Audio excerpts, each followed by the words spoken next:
Last video में हमने stock market के बारे में A to Z चीजें डिस्कस कर ली थी। तो अगर आप जानना चाहते हैं कि स्टॉक मार्केट क्या है और ये मार्केट कैसे काम करती है, तो इसके लिए आप हमारी उस वाली वीडियो को चेकआउट कर सकते हैं। वीडियो की लिंक आपको डिस्क्रिप्शन बॉक्स पर मिल जाएगी। आज की इस वीडियो में आपको अपस्टॉक ऐप का लाइव डेमो दिखाने वाला हूँ कि अपस्टॉक ऐप पर पैसे को कैसे ऐड करते हैं, कैसे स्टॉक को बाय करते हैं, कैसे स्टॉक को सेल करते हैं और कैसे अपने पैसे को अपने बैंक अकाउंट पर विड्रॉ करते हैं। तो अपस्टॉक में पैसे को ऐड करने के लिए सबसे पहले आप अपस्टॉक की लेटेस्ट वाली ऐप को ओपन करेंगे।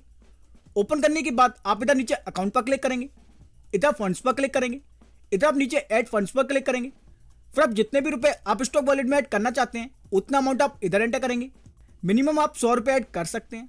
अमाउंट एंटर करने के बाद नीचे आपको अपस्टॉक में लिंक बैंक अकाउंट से होगा, तो आप सिर्फ इसी बैंक के थ्रू पैसे को ऐड कर सकते हैं। एंड आप जो भी विड्रॉ लगाएंगे वह भी आप सिर्फ इसी बैंक में ही ले सकते हैं। फिर बैंक अकाउंट के नीचे ही आपको पेमेंट ऑप्शंस होंगे, तो आप यूपीआई या इंटरनेट बैंकिंग किसी के भी थ्रू अपने ट्रांजैक्शन को कंप्लीट कर लें। ट्रांजैक्शन कंप्लीट होते ही आपके पैसे सक्सेसफुली आपके अपस्टॉक वॉलेट में ऐड हो जाएंगे। फंड ऐड हो जाने के बाद आप किसी भी स्टॉक को बड़ी आसानी के साथ बाय कर सकते हैं। तो आप जिस भी कंपनी के स्टॉक को बाय करना चाहते हैं सबसे पहले आपको इधर उस कंपनी को फाइंड करना होगा। अगर आप इधर से किसी कंपनी को बाय करना चाहते हैं तो आप उस पर क्लिक करेंगे, और अगर आप किसी पर्टिकुलर सेक्टर या फिर पर्टिकुलर कैटेगरी के स्टॉक को बाय करना चाहते हैं तो इसके लिए आप इस पर क्लिक करेंगे। फिर इधर आप डिस्कवर मोर लिस्ट पर क्लिक करेंगे, तो इधर आपको कई सारी कैटेगरीज और सेक्टर्स के स्टॉक्स होंगे। जैसे कैटेगरी मतलब 1 वीक हाई वाले स्टॉक आपको इधर से होंगे, 1 मंथ हाई वाले स्टॉक आपको इसके अंदर से होंगे, 52 वीक हाई वाले स्टॉक आपको इसके अंदर से होंगे, 1 मंथ लो वाले स्टॉक आपको इसके अंदर से होंगे, वगैरह वगैरह। और सेक्टर मतलब सभी बैंकिंग सेक्टर के स्टॉक आपको इसके अंदर से होंगे, सभी ऑटोमोबाइल सेक्टर के स्टॉक आपको इसके अंदर से होंगे, सभी आईटी सेक्टर के स्टॉक आपको इसके अंदर से होंगे, सभी फार्मा सेक्टर के स्टॉक आपको इसके अंदर से होंगे, सभी ऑयल एंड गैस सेक्टर के स्टॉक आपको इसके अंदर से होंगे, वगैरह वगैरह। तो जैसे फॉर एग्जांपल अगर आपको आईटी सेक्टर के स्टॉक को बाय करना है तो आप इस पर क्लिक करेंगे। क्लिक करते ही तो आपको इंडिया के सभी आईटी सेक्टर के स्टॉक्स होंगे जो भी स्टॉक मार्केट पर लिस्टेड होंगे। तो इस तरह आप कैटेगरी वाइज और सेक्टर वाइज स्टॉक को फाइंड कर सकते हैं। एंड अगर आप किसी पर्टिकुलर स्टॉक को बाय करना चाहते हैं तो इसके लिए आप इधर प्लस वाले आइकन पर क्लिक करेंगे और उस कंपनी को आप इधर सर्च कर लेंगे। जैसे फॉर एग्जांपल हम टाइप कर लेते हैं विप्रो। ये टाइप करते ही विप्रो का स्टॉक आपके सामने आ जाएगा। इधर आपको शो होगा NSE EQ। तो NSE का मतलब है नेशनल स्टॉक एक्सचेंज और EQ का मतलब है इक्विटी। तो आप इसी पर क्लिक करें। क्लिक करते ही आपके सामने स्टॉक की पूरी जानकारी आ जाएगी। जैसे इधर आपको स्टॉक का नाम से होगा, इधर आपको स्टॉक की प्राइस से होगी, प्राइस के नीचे ही आपको वह स्टॉक आज के दिन कितना % बढ़ा है या गिरा है उसका अमाउंट और परसेंटेज से होगा। फिर इधर आपको कई सारे सेक्शंस होंगे जैसे कि summary, chart, option chain, news और फंडामेंटल्स।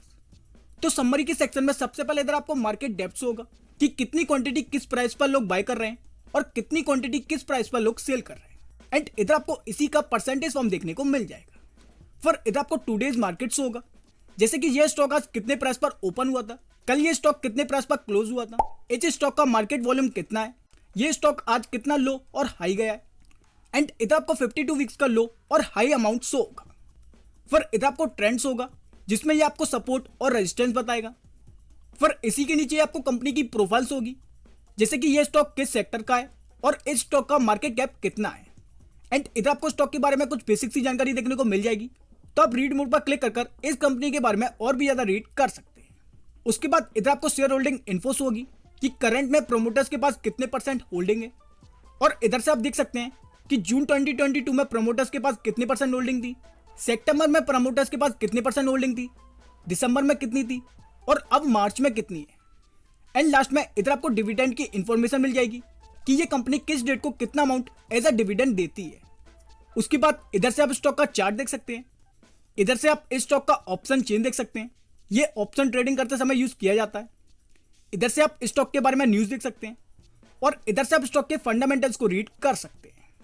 अगर आप किसी भी स्टॉक को लॉन्ग टर्म के लिए बाय करते हैं यानी कि 10 से 15 साल के लिए बाय करते हैं तो सबसे पहले तो उसे लॉन्ग टर्म इन्वेस्टमेंट कहा जाता है। और इस केस में आपको कंपनी के फंडामेंटल रीड करने होते हैं कि उस कंपनी की बैलेंस शीट क्या बोल रही है और प्रॉफिट एंड लॉस स्टेटमेंट क्या बोल रहा है।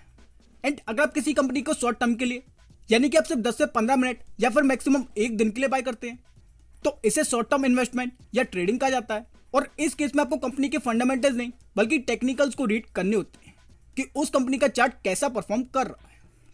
तो फंडामेंटल्स के अंदर आपको पता करना होता है कि उस कंपनी का पी रेशियो कितना है, पीवी रेशियो कितना है, आरओई कितना है, आरओसी कितना है, अगर वह कंपनी डिविडेंड दे रही है तो उस कंपनी का डिविडेंड यील्ड कितना है, और उस कंपनी का डेट टू इक्विटी कितना है। ये सभी फंडामेंटल्स के टर्म है। तो अभी आप इतना समझ लें कि किसी भी स्टॉक को बाय करने से पहले आपको इन सभी को रीड करना होता है। तो इन सभी को रीड कैसे करते हैं ये हम अपनी आने वाली वीडियो में डिटेल में डिस्कस करने वाले हैं। फिर इन टर्म्स को रीड करने के बाद इधर से आपको उस कंपनी का इनकम स्टेटमेंट को देखना होता है कि उस कंपनी का रेवेन्यू कितना है, ऑपरेटिंग प्रॉफिट कितना है एंड नेट प्रॉफिट कितना है।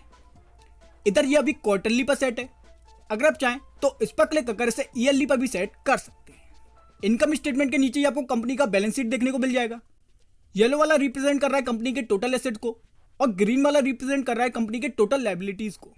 तो कंपनी के पास ज्यादा से ज्यादा एसेट्स होने चाहिए और कम से कम लायबिलिटीज होनी चाहिए। बैलेंस शीट के नीचे ही आपको कंपनी का कैश फ्लो होगा एंड लास्ट में आपको कंपनीज के बारे में और भी इंपॉर्टेंट रेशियो देखने को मिल जाएंगे जिन्हें भी आपको बाय करने से पहले रीड करने होते हैं। तो किसी भी कंपनी के बारे में पूरी जानकारी लेने के बाद अगर आप उस कंपनी में अपने पैसे को इन्वेस्ट करना चाहते हैं, यानी कि आप उस कंपनी के स्टॉक को बाय करना चाहते हैं, तो इधर आप नीचे बाय पर क्लिक करेंगे। फिर इधर आप इसे एनएससी या बीएससी किसी पर भी सेट रख सकते हैं। चलिए हम एनएससी पर ही सेट रहने देते हैं। इधर लॉन्ग टर्म के केस में आप डिलीवरी पर सेट रखेंगे। फिर इधर आपको क्वांटिटी एंटर करनी होगी कि आप उस स्टॉक की कितनी क्वांटिटी को बाय करना चाहते हैं। एक स्टॉक की प्राइस इतनी है, मिनिमम क्वांटिटी आपको एक बाय करनी होगी। आप फ्रैक्शनल शेयर यानी कि पॉइंट्स में शेयर को बाय नहीं कर सकते। तो आप जितनी भी क्वांटिटी को बाय करना चाहते हैं उतनी क्वांटिटी आप इधर एंटर कर लें। जैसे एग्जांपल के लिए हम 2 क्वांटिटी को एंटर कर लेते हैं। 2 क्वांटिटी के लिए हमें इतना पे करना होगा, तो इतने रुपए आपके अप स्टॉक वॉलेट में होने चाहिए, तभी जाकर ही आपका ऑर्डर कंप्लीट होगा। अगर इतने रुपए आपके अप स्टॉक वॉलेट में नहीं होंगे तो फिर आपका ऑर्डर फेल्ड हो जाएगा due to insufficient balance. Order type के अंदर आपको 4 ऑप्शन होंगे। तो एज अ बिगनर्स आप इसे मार्केट पर ही सेट रहने दें। Limit order, trigger price, stop loss और जीटीटी ये सभी एडवांस ऑप्शन है। तो पहले आप इतना सीख लें। इन सभी ऑप्शन के बारे में आपको अपने आने वाली वीडियो में डिटेल में बताने वाला हूं। तो सिंपली इधर आप स्टॉक की क्वांटिटी एंटर करें। करने के बाद नीचे रिव्यू बाय ऑर्डर पर क्लिक करें।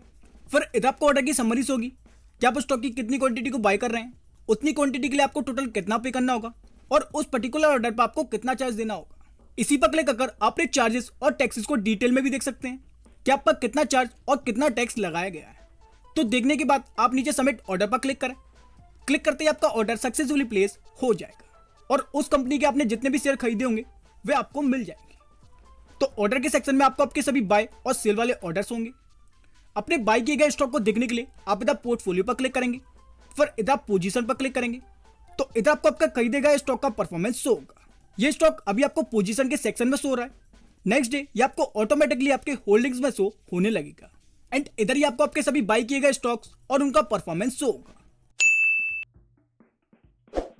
फिर किसी भी स्टॉक को सेल करने के लिए सबसे पहले आप अप स्टॉक की ऐप को ओपन कर इधर पोर्टफोलियो पर क्लिक करेंगे। फिर इधर आपको आपके सभी बाय किए गए स्टॉक्स होंगे। तो आप इनमें से जिस भी स्टॉक को सेल करना चाहते हैं आप उस पर क्लिक करेंगे। उसके बाद सेल करने के केस में आपके सामने 2 सिचुएशन आ सकती हैं। पहली की सेम डे बाय कर सेम डे सेल करने की और दूसरी की आज बाय कर कल सेल करने की या फिर कल के अलावा कभी भी सेल करने की। तो अगर आप पहली सिचुएशन में अपने स्टॉक को सेल करते हैं यानी कि आप सेम डे बाय कर सेम डे अपने स्टॉक को सेल करते हैं तो फिर इस केस में आपको टी पिन की जरूरत नहीं पड़ती है। आप जैसे ही सेल पर क्लिक कर कंफर्म करेंगे आपका stock on the spot sell हो जाएगा। पर अगर आप दूसरी सिचुएशन में अपने स्टॉक को सेल करते हैं यानी कि आप आज बाय कर कल सेल करते हैं या फिर कल के अलावा कभी भी सेल करते हैं तो फिर इस केस में आपको टी पिन की जरूरत पड़ेगी। बिना टी पिन के आप अपने स्टॉक को सेल नहीं कर पाएंगे। टी पिन का मतलब होता है बेसिकली एक 6 डिजिट का ट्रांजेक्शन पिन, जिस पिन का यूज कर आप अपने स्टॉक को सेल कर सकते हैं। जब तक आप अपना 6 डिजिट का टी पिन एंटर नहीं करेंगे तब तक आपका स्टॉक सेल नहीं होगा। तो टी पिन को कैसे जनरेट करते हैं ये जानने के लिए आप हमारी इस वाली वीडियो को वॉच कर सकते हैं। इस वीडियो की लिंक आपको डिस्क्रिप्शन बॉक्स में मिल जाएगी। तो स्टॉक को सेल करने के लिए आप पोर्टफोलियो में आकर जिस भी स्टॉक को सेल करना चाहते हैं आप सिंपली उस पर क्लिक करेंगे। फिर इधर आप नीचे सेल पर क्लिक करेंगे, इधर आप इस पर क्लिक करेंगे। उसके बाद आपके पास जितनी भी टोटल क्वांटिटी है अगर आप उसको सेल करना चाहते हैं तो आप उतनी क्वांटिटी इधर एंटर कर लेंगे। और अगर आप टोटल क्वांटिटी में से सिर्फ कुछ ही क्वांटिटी को सेल करना चाहते हैं तो उतनी क्वांटिटी आप इधर एंटर कर लेंगे। उसके बाद इस पर क्लिक करके आप टैक्सेस और चार्जेस के बारे में जान सकते हैं। देखने के बाद आप सिंपली नीचे सेल ऑर्डर पर क्लिक करेंगे। फिर अगर आप सेम डे बाय करके सेम डे सेल कर रहे हैं तो आपका स्टॉक तुरंत सेल हो जाता और आपके जितने भी पैसे बनते हुए 24 to 48 आवर्स के अंदर आपके अप स्टॉक वॉलेट में ऐड हो जाते। पर अगर आप आज बाय करके कल सेल कर रहे हैं या फिर कल के अलावा कभी भी सेल कर रहे हैं तो इस केस में भी आपको ऑटोमेटिकली टी पिन एंटर करने वाले पेज पर रिडायरेक्ट कर देगा। फिर टी पिन एंटर करने के लिए आप इस पर क्लिक करेंगे। इधर अपना टीपीएन एंटर करेंगे। करने के बाद इस पर क्लिक करेंगे। फिर आपके रजिस्टर्ड मोबाइल नंबर और ईमेल आईडी पर एक ओटीपी सेंड की जाएगी, तो उस ओटीपी को आप इधर एंटर करेंगे। करने के बाद नीचे वेरीफाई पर क्लिक करें। क्लिक करते ही आपका ऑर्डर सक्सेसफुली प्लेस हो जाएगा और 24 टू 48 आवर्स के अंदर आपके पैसे आपके अपस्टॉक वॉलेट में सक्सेसफुली ऐड हो जाएंगे। फिर अपस्टॉक वॉलेट से आप सिर्फ एक क्लिक में अपने पूरे पैसे को अपने बैंक अकाउंट पर ट्रांसफर कर सकते हैं। तो इस तरह आप बड़ी आसानी के साथ अपस्टॉक ऐप के थ्रू स्टॉक को बाय और सेल कर सकते हैं।